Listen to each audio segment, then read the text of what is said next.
And learning to create a template is important because it allows us an easy way to create a new program based upon where we left off in a prior program.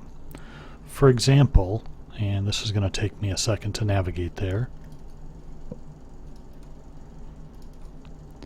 For example, if we wanted this week, in week 4 practice 1, to pick up where we left off with the week 3 practice 1 logic, you would think that we could right click on this and copy everything and then paste it and then right click and rename it.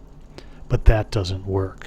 The problem is inside of here there's all of these different files. There are all these different files.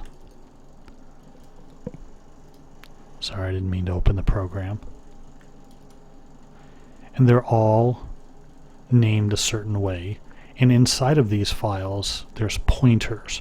This file may point to a different one that's named week 3 practice 1, and if you rename this, then that pointer breaks and your program won't load and it won't compile and it won't run, and I can't grade it and you can't work on it. So in order to get around this, because this week we want to actually start where we left off last week, what we're going to do is use this week 3 practice 1 and create a template from it. And then we'll create an entirely new program off of the template. So we're kind of creating an intermediary step. So what I'm going to do is I'm first going to open up this week 3 practice 1. And as you recall, you can just double click on this .sln file and that'll open up the program. And this is the program we did for practice last week.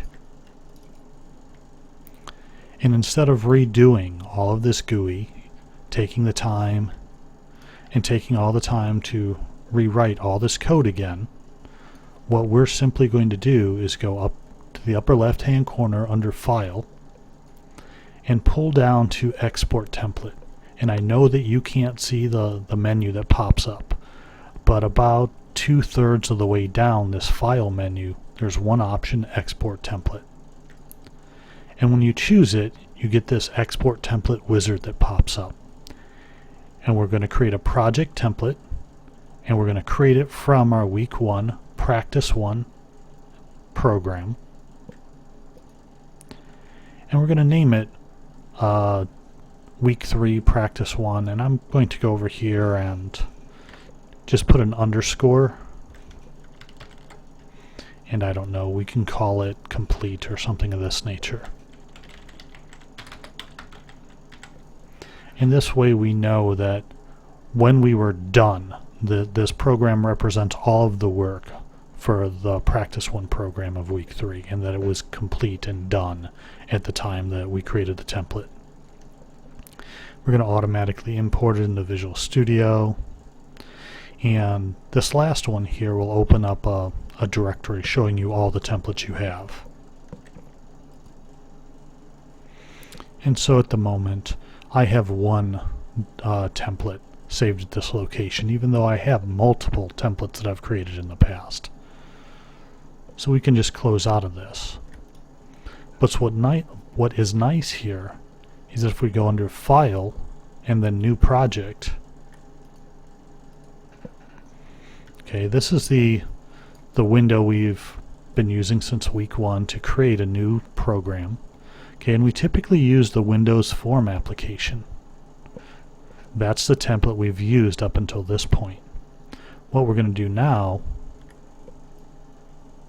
is find our week 3 practice 1 complete, and we're just going to click on that. And so now we're going to create a new program or a new solution using this template, and we're going to name it week 4 practice 1.